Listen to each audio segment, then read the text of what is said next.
Hello students, welcome to geology concepts. आज हम discuss करेंगे आइसोस्टेसी को।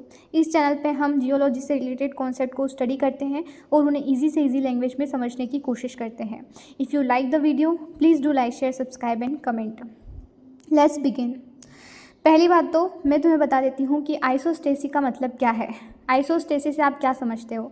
क्या आपने कभी कोशिश की जानने की कि हमारे जो माउंटेन्स है, हमारे जो क्रस्ट है, हमारे जो ओशंस हैं, उनकी हाइट अलग अलग क्यों है? कहाँ पे हमें प्लेन्स देखने को मिलते हैं, कहीं पे माउंटेन्स, कहीं पे ओशंस, और इन सब की हाइट जो है वो अलग अलग है। कोई ज़्यादा ऊंचा देखने को मिलता है जैसे कि माउंटेन्स, कोई जो पार्ट है क्रस्ट का वो बहुत ही नीचे देखने को मिलता है जैसे कि ओशन। तो ये डिफरेंस क्यों है? ठीक है, यही इस आइसोस्टेसी का मकसद है आपको समझाने का कि हमारे जो माउंटेन्स हैं, ओशंस हैं, उनकी हाइट अलग अलग क्यों है, उनके ऐसे हाइट का कारण क्या है। ठीक है, सबसे पहले तो सी डटन ने 1889 में सजेस्ट किया कि जो ग्रेविटेशनल बैलेंस है वो एग्जिस्ट करता है एलिवेटेड मासेस और ओशन बेसिन्स में। अब एलिवेटेड मासेस क्या है? जो ऊपर उठे हुए हैं, और ऊपर क्या उठे हुए हैं? माउंटेन्स बोल सकते हैं, जिन्हें कॉन्टिनेंट बोल सकते हैं, जो जिस पे हम रहते हैं, जिस पे प्लेन्स होते हैं, प्लेट्यूज होते हैं, माउंटेन्स होते हैं वो, और ओशन बेसिन्स, ओशंस में जिनमें वाटर होता है। ठीक है, ये बात समझ में आई। तो इन्होंने कहा कि जो हमारे कॉन्टिनेंट है और जो हमारे ओशंस हैं उनके बीच में एक ग्रेविटेशनल बैलेंस है।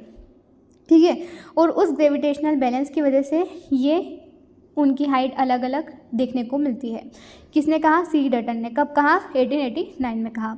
अब ये कहते हैं, ये बिलीव किया जाता है कि हमारा जो लिथोस्फीयर है वो मोल्टन सबस्ट्रेटम मतलब एस्थेनोस्फीयर के ऊपर फ्लोट करता है।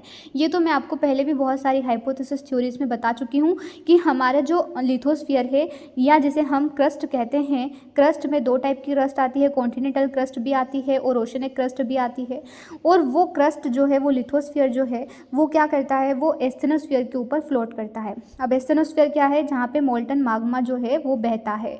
ठीक है, मोल्टन मटेरियल जो है वो हॉट मोल्टन मटेरियल जो जिसे हम माग्मा कहते हैं वो बहता है मेंटल में, लेयर में, और उसके ऊपर क्रस्ट है तो क्रस्ट उसके ऊपर क्या करती है? फ्लोट करती है। जैसे लकड़ी जो है वो पानी के ऊपर तैरती है, इसी तरीके से हमारे जो कॉन्टिनेंट ओशंस हैं वो भी इसी माग्मा के ऊपर क्या कर रहे हैं? फ्लोट कर रहे हैं। या माग्मा ना कह के एस्थेनोस्फीयर कहना सही रहेगा। ठीक है, तो ये बात तो आपको समझ में आई। अब इन्होंने कहा कि ये इनके बीच में हाइट का डिफरेंस इस वजह से है क्योंकि ग्रेविटेशनल बैलेंस है। पूरी स्टोरी को देखते हैं क्या है आइसोस्टेसी। आइसोस्टेसी का मतलब है कि ग्रेविटेशनल बैलेंस किसके बीच का? लिथोस्फीयर के बीच का। लिथोस्फीयर जो फ्लोट कर रहा है एस्थेनोस्फीयर के ऊपर, उसमें जो ग्रेविटेशनल बैलेंस है उसी को बोला गया है आइसोस्टेसी। देखो, माउंटेन्स जो हैं वो स्टैंड हाई, माउंटेन जो है वो ऊपर उठे हुए हैं, उनकी हाइट बड़ी है। क्यों है? क्योंकि they are composed of rocks of low density. Low density की रॉक से वो मिलके बने हुए हैं। अब लो डेंसिटी का मतलब क्या होता है? लाइट। लो मतलब कि कम, और डेंसिटी मतलब कि वज़न। तो जिनका वज़न कम है, जो हल्की रॉक्स है, उन रॉक से मिलके बने हुए हैं हमारे माउंटेन्स। और जो हल्की चीज़ों से मिलके बना हुआ है वो ऊपर उठा हुआ है जैसे हमारे माउंटेन्स। और जो हमारे ओशन बेसिन्स हैं वो लो है, वो है नीचे। और वो लो इस वजह से है क्योंकि वो रॉक से मिलके बने हुए हैं जो कि हाई डेंसिटी की रॉक्स है। हाई डेंसिटी से समझ में आता है कि जो हाई डेंसिटी मतलब ज़्यादा भारी रॉक्स हैं, ऐसी रॉक से मिलके बने हुए हैं हमारे ओशंस। ठीक है, और ग्रेविटेशनल बैलेंस इन दोनों के बीच में एग्जिस्ट करता है। जो माउंटेन्स है, जो ओशंस है, जो कॉन्टिनेंट है, जो ओशंस, इनके बीच में क्या है? ग्रेविटेशनल बैलेंस एग्जिस्ट करता है। और उसी पूरी चीज़ को इन्होंने बोला आइसोस्टेसी। ठीक है, उसको नाम दे दिया इन्होंने आइसोस्टेसी। कि माउंटेन्स इतने ज़्यादा ऊंचे क्यों हैं, ओशन इतने नीचे क्यों हैं? क्योंकि ये कम लो डेंसिटी की रॉक से मिलके बने हुए हैं, ये हाई डेंसिटी की रॉक से मिलके बने हुए हैं। अब ये क्या है? देखो, जैसे कि मान लो एक ओशन है, एक रिवर मान लो, तो उसमें क्या है? पानी भरा हुआ है। अब उसमें तुम पत्थर फेंकोगे तो वो नीचे चला जाएगा क्योंकि वो भारी होगा ऑब्वियसली। अब उसके ऊपर सेम तुम उसके ऊपर नाव तैराओगे तो वो क्या होगी? वो उसके ऊपर फ्लोट करने लगेगी कि नहीं? तो यही कारण है माउंटेन और ओशन के हाइट के डिफरेंस का। ठीक है, अब हम आगे बढ़ते हैं। आइसोस्टेसी तो हमने समझ ली। जैसे कि एक मैं आपको दे देती हूँ फोटो। इसमें आपको देखने को मिल रहा है आइसबर्ग। ठीक है, अब आइसबर्ग में आप बाहर से देखोगे तो वो आपको ऐसा छोटा सा देखने को मिलता है कि उसकी हाइट ऐसी दिखती है कि कम हाइट का है, ये छोटी हाइट ही है। लेकिन जब आप क्लियर वाटर में उसे देखते हैं तो आपको देखने को मिलेगा कि इसकी हाइट जितनी बाहर है उससे कहीं ज़्यादा तो अंदर है। ठीक है, तो इसी तरीके से हमारे जो कॉन्टिनेंट और ओशन ओशन भी है वो एस्टेनोस्फीयर के अंदर ऐसे ही वो भी फ्लोट कर रहे हैं, और यही उनके बीच का भी हाइट का डिफरेंस आपको देखने को मिलेगा। ठीक है, अब ये जो आइसोस्टेसी है, ये सी डटन ने बोल तो दिया 1889 में कि ऐसा जो है ग्रेविटेशनल बैलेंस है इन दोनों के बीच में, यही इनके हाइट के डिफरेंस का कारण है। बट देखो, दो साइंटिस्ट आए, ठीक है, प्रात और एरी। अब ये दो ही क्यों बता रही हूँ, देखो, क्योंकि तुम्हारे लिए ये दो को पढ़ना ही ज़्यादा ठीक रहेगा। बाकी तो बहुत सारे साइंटिस्ट आए, उन्होंने अलग अलग थ्योरीज दी है इस आइसोस्टेसी को लेके, लेकिन बीएससी फर्स्ट ईयर के लिए जो इम्पोर्टेंट है वो प्रात और एरी। ठीक है, तो अब इनकी हाइपोथेसिस क्या कहती है। प्रात साइंटिस्ट का नाम, और हाइपोथेसिस क्या है। हाइपोथेसिस अजम्पशन होता है, जो हम अज्यूम करते हैं कि शायद ऐसा कुछ है, इसकी वजह से ये चीज़ ऐसी एग्जिस्ट कर रही है। ठीक है, एक अजम्पशन है। और एरी हाइपोथेसिस इसी तरीके से वो भी हम डिस्कस करेंगे। ठीक है, अब इन दोनों हाइपोथेसिस में जो एरी की हाइपोथेसिस है उसको ज़्यादा माना जाता है, उसको ज़्यादा प्रीफर किया जाता है। ठीक है, उसके एविडेंस भी हम देखेंगे कि ऐसा क्यों है। तो हम डिस्कस करते हैं प्रात हाइपोथेसिस।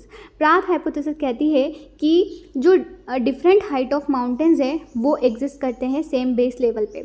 ये क्या है, देखो कि मान लो एक तुम हो, ठीक है, ये एक ए पर्सन है और ये एक बी पर्सन है। ठीक है, ये दोनों ज़मीन के ऊपर खड़े हुए हैं। ठीक है, अब दोनों का जो हाइट है वो क्या है, अलग अलग है, दोनों की हाइट अलग अलग है, बट वेट सेम है। मान लो ये ए जो है वो भी 50 kg का है और बी जो है वो भी 50 kg का है, लेकिन इनकी हाइट जो है वो डिफरेंस है। जो ए है उसकी हाइट कम है और बी जो है वो उसकी हाइट बढ़ी हुई है। ठीक है, बट ये दोनों एक ही सेम बेस लेवल पे खड़े हुए हैं। तो यही प्रात की हाइपोथेसिस कहती है कि हमारे जो माउंटेन्स है, जो ओशंस हैं, वो ऊपर नीचे इस वजह से है क्योंकि उनकी हाइट अलग अलग है। ठीक है, उनकी हाइट अलग अलग है और साथ में उनकी जो है डेंसिटी भी अलग अलग है। सॉरी, मैंने गलत बता दिया कि इनकी जो डेंसिटी है, मतलब कोई 50 kg का है, कोई 60 kg का है, कोई 65 का है, कोई 55 का है, तो मतलब सबकी जो डेंसिटी है वो भी अलग अलग है और सबकी हाइट भी अलग अलग है, लेकिन ये सेम बेस लेवल पे खड़े हुए हैं। ठीक है, तो यही कारण है हमारा जो डिफरेंट हाइट ऑफ माउंटेन्स है, ओशंस है, उनकी अलग अलग हाइट इस वजह से है। अब यहीं अगर आप गौर करोगे तो यहाँ पे देखने को मिले 2.5। ठीक है, 2.5 किसकी डेंसिटी, ये डी वाले की, और ई की कितनी है 3.1, बट डेंसिटी किसकी ज़्यादा है, ई की ज़्यादा है, बट वो नीचे क्यों है, क्योंकि वो हाई डेंसिटी का है। हाई डेंसिटी मतलब भारी है, और जो हल्का है वो ऊपर उठा हुआ है 2.5 डेंसिटी का। ठीक है, मान लो तुम्हारे क्लास में कितने भी स्टूडेंट हों, सबको एक लाइन में खड़े कर दिया जाए तो उनकी हाइट डिफरेंट होगी कि नहीं। ठीक है, उनका वेट भी डिफरेंट होगा कि नहीं, लेकिन वो सेम बेस लेवल पे खड़े हुए हैं। ठीक है, इस वजह से ये जो उनकी हाइट का डिफरेंस आपको देखने को मिलेगा, यही प्रात की हाइपोथेसिस कहती है। ओके, अब एरी की हाइपोथेसिस क्या कहती है। एरी कहता है कि हमारे जो डिफरेंट हाइट ऑफ माउंटेन्स है वो इस वजह से हैं क्योंकि, यहीं पे आपको डायग्राम में दिखा देती हूँ, क्योंकि जो ब्लॉक्स हैं वो सेम डेंसिटी के हैं। वो ब्लॉक्स क्या है, सेम डेंसिटी के, मतलब सबका वेट एक जैसा है, लेकिन क्या है कि उनकी थिकनेस अलग अलग है। उनकी थिकनेस अलग अलग होने की वजह से कोई जो है ज़्यादा ऊपर फ्लो कर रहा है, मतलब ऊपर दिख रहा है, कोई नीचे दिख रहा है, बट उनकी सबकी जो डेंसिटी है वो सेम है। मान लो कि तुम सब जो है, मतलब मैंने आपको क्लास का एग्जांपल दिया, तो आपकी क्लास में जितने भी स्टूडेंट हैं उन सबको पानी में उतार दिया जाए, ठीक है, स्विमिंग पूल में, और उसमें देखा जाए कि किसी की हाइट ज़्यादा है, किसी की कम है, लेकिन सबका वेट एक जैसा है। ठीक है, मान लो सबका वेट एक जैसा है, तो कोई अंदर फ्लो करेगा ज़्यादा, कोई ऊपर दिखेगा, कोई नीचे दिखेगा। ठीक है, ये एक अज्यूम करने की बात हो रही है, ऐसा होता नहीं है। ठीक है, बट अजम्पशन है तो मान लेते हैं कि डिफरेंट हाइट ऑफ माउंटेन्स और जो ओशंस है वो इस वजह से है क्योंकि वो उनकी थिकनेस अलग अलग है, लेकिन उनकी डेंसिटी सेम है। ओके, तो ये जो डायग्राम मैंने आपको यहाँ पे दिखाया है वो आप अपने एग्जाम में ड्रॉ कर सकते हैं, बिल्कुल डेफिनेटली। ठीक है, ये आपको समझ में आया कि प्रात और एरी का क्या कहना है। प्रात कहता है कि उनकी बेस लेवल सेम है बट हाइट अलग अलग है। ठीक है, और डेंसिटी भी अलग अलग है, अलग अलग वेट, अलग अलग हाइट, और सेम बेस लेवल पे वो तैर रहे हैं। और एरी जो है वो कहते हैं कि इनकी डेंसिटी जो है वो सेम है, लेकिन इनकी हाइट जो है वो डिफरेंट है, थिकनेस जो है वो डिफरेंट है, अलग अलग बेस लेवल पे ये जो लोग क्या कर रहे हैं, फ्लोट कर रहे हैं एस्ट्रोनोस्फीयर के ऊपर। ठीक है, यहाँ पे मरकरी लिया गया है। अब इसका जो एविडेंस क्या है, अब एरी तो ऐसा बोल रहे हैं, तो एरी की हाइपोथेसिस को ज़्यादा माना क्यों जाता है, एक्सेप्ट क्यों किया गया है, क्योंकि ये बहुत अच्छे फीचर्स जो हैं उनको एक्सप्लेन करने में कामयाब हो गया। ठीक है, जैसे कि एरी की जो हाइपोथेसिस है वो समझाती है कि जो हमारे माउंटेन्स हैं वो लाइट मटेरियल से बने हुए हैं। लाइट मटेरियल जो होता है वो दिखता तो ऊपर कम है, लेकिन उसकी हाइट जो है डीप अंदर जो है वो बहुत ज़्यादा होती है, रूट्स में वो बहुत ज़्यादा दिखता है। जैसे मैंने आपको आइसबर्ग का एग्जांपल दिया था, तो उसमें क्या था कि उसकी आपको बाहर से तो छोटी हाइट दिख रही है, लेकिन अंदर से वो बहुत ज़्यादा अंदर भी उसका हिस्सा है।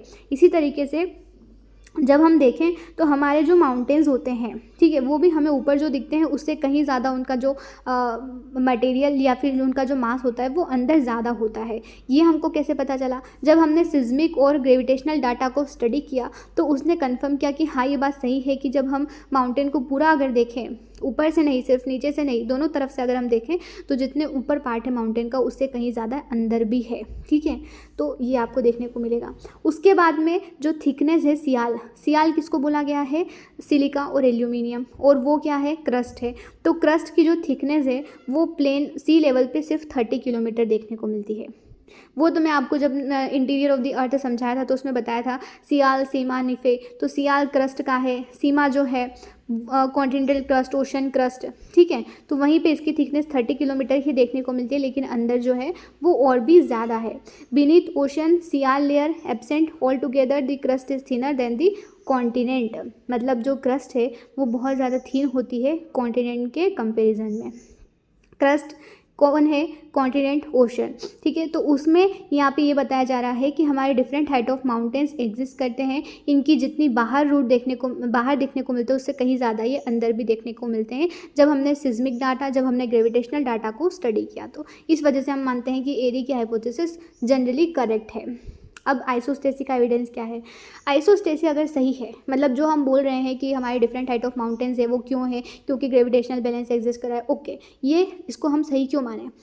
अगर ये सही है तो ऐसा होगा डेफिनेटली कि जब हमारे ऊपर क्रस्ट है, हमारा माउंटेन है, उसके ऊपर अगर उसके ऊपर जो मास है, मटेरियल है, उसको हम निकाल लें, ठीक है, उसको हम निकाल लें तो ये माउंटेन की हाइट बढ़ेगी कि नहीं। ठीक है, अगर ग्रेविटेशनल बैलेंस है तो ऑब्वियसली जब हम किसी चीज़ का वेट कम करेंगे तो उसकी हाइट बढ़ेगी कि नहीं। ठीक है, तो ये होना चाहिए, सब जगह लागू होना चाहिए। तो हमने देखा कि जो हमारा पार्ट नॉर्वे और स्वीडन का जो पार्ट है वहाँ पे बहुत ज़्यादा आइस से वो कवर है, मतलब कि पोल साइड में पड़ता है, नॉर्दर्न हेमिस्फीयर में पोल साइड पड़ता है नॉर्वे और स्वीडन। तो वहाँ पे ये पूरे आइस से कवर हैं, और आइस कितना भारी होता है ऑब्वियसली, जब हम आइस मेल्ट हो रहा है धीरे धीरे, है ना, तो जब आइस मेल्ट हो रहा है तो ये जो है स्वीडन और नॉर्वे की हाइट बढ़ रही है। ठीक है, कुछ सेंटीमीटर से बढ़ रही होगी अचानक, ऐसा तो नहीं कि वो बहुत ज़्यादा उनकी हाइट बढ़ जाए, बट धीरे धीरे उनकी हाइट बढ़ रही है। ये ऐसा क्यों हो रहा है, क्योंकि आइस मेल्ट हो रहा है, और आइस मेल्ट हो रहा है तो उनके ऊपर जो भारी भरकम चीज़ें थी वो नीचे जा रही हैं। ठीक है, वो उनको हट रही हैं, तो ऑब्वियसली उनकी हाइट जो है वो इंक्रीज़ हो रही है। तो यही इसका एक क्या है, एविडेंस है।